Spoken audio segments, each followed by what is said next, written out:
One dawn, as the mists began to lift, a child was born on the Macedonian plains. No one knew at that moment that a storm had dawned that would change the course of history. This child would one day cross continents with his armies, split mountains, cross deserts, destroy empires, and leave behind a legend that would span the ages. His name was Alexander the Great. He was not just a commander, but a visionary, not just a conqueror, but a genius who fused cultures and unified ideas. Even today, when his name is uttered, the echoes of kings fearing his shadows, philosophers remembering him with admiration, and armies following him resonate in our ears. Alexander was born in Pella, Macedonia, in 356 BC. His father, Philip II, was a powerful and disciplined king who had begun to unite the Greek city-states under one roof.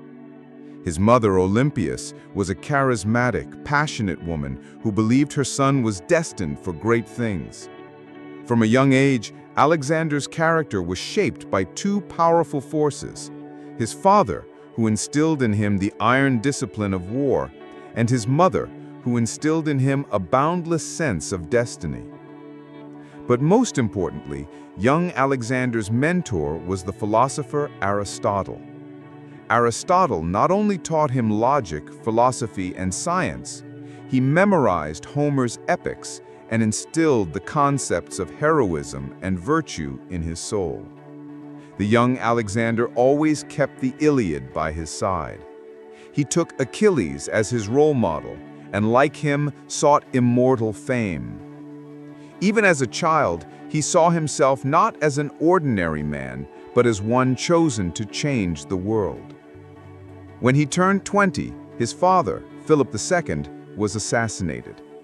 Still relatively young, Alexander ascended the throne of Macedonia. While those around him considered him inexperienced, he astonishingly swiftly suppressed opposition, brought the Greek city-states back to their knees, and inherited his father's greatest dream: to conquer Persia, the vast empire of the East. This goal was considered madness at the time. The Persians were the world's greatest and wealthiest power. But for Alexander, this was the only way to leave his mark on history. In 334 BC, at the age of 22, he crossed the Hellespont and landed in Asia. He defeated the Persian army at the Granicus River, then defeated Darius III of Persia at the Battle of Issus in 333 BC. Alexander's martial genius stemmed not only from his courage, but also from his strategic acumen. He kept his army small, but highly disciplined, analyzing his enemy's weaknesses with impeccable intuition. His soldiers followed him not out of fear, but out of admiration. He always fought in the front lines, taking wounds and sharing in his victories. This earned him the unwavering loyalty of his army. Alexander was not content with mere conquest. He sought to leave his mark wherever he went. He conquered the Phoenician coast and then turned his attention to Egypt. There, he was welcomed as a god-king and founded the city of Alexandria, which bore his name in the Nile Delta. This city would become a center of science, philosophy, and culture for centuries.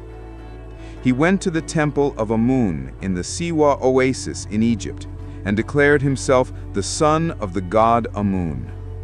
From this point on, Alexander was no longer considered a mere king, but a divine figure.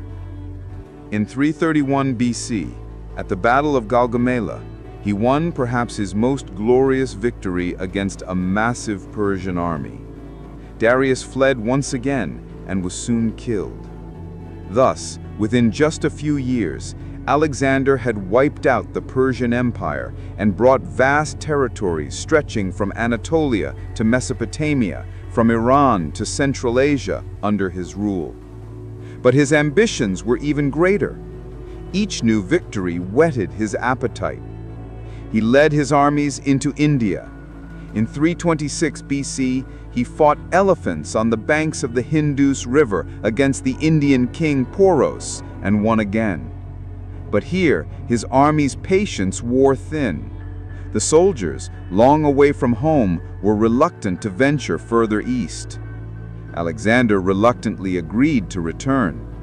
This marked the end of his eastward advance, but the sheer size of the lands he conquered was unprecedented. In 11 years, he had established an empire of approximately 5 million square kilometers. However, in the shadow of these victories, Alexander's personality began to change. The unlimited power he had acquired at such a young age made him increasingly isolated, suspicious, and at times ruthless. He had his closest friends, Parmenion and Cletos, executed because he doubted their loyalty. His adoption of Persian customs provoked the reaction of Greek and Macedonian commanders. But Alexander saw himself not merely as a Macedonian king, but as the ruler of the world. He arranged mass marriages with Persian women to unite the different peoples, recruited Asian soldiers into his army, and blended Greek and Eastern cultures in his newly founded cities. This approach gave rise to the Hellenistic Age, a new era of civilization in which Greek thought blended with the rich cultures of the East. In 323 BC, he fell ill suddenly and died in Babylon at the age of 32. His death remains a mystery. Some say it was malaria or typhoid. Others believe he was poisoned. Regardless, his death left a great void in his empire. Alexander left no adult heir. His commanders, the Diadochi, divided the empire among themselves. Thus, Alexander's vast empire quickly disintegrated. But the cultural bridges he built endured for centuries. Alexander the Great's legacy is measured not only by the battles he won, but by the world he envisioned. He believed that diverse peoples could live in peace under one empire.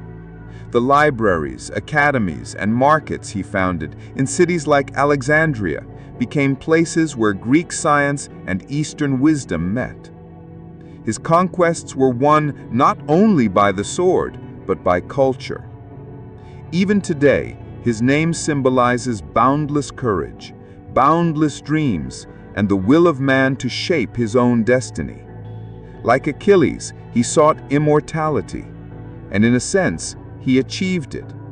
For Alexander the Great conquered not lands, but time. 23 centuries after his death, he still stands as a shining star in the firmament of history, bright, passionate, and undimmed.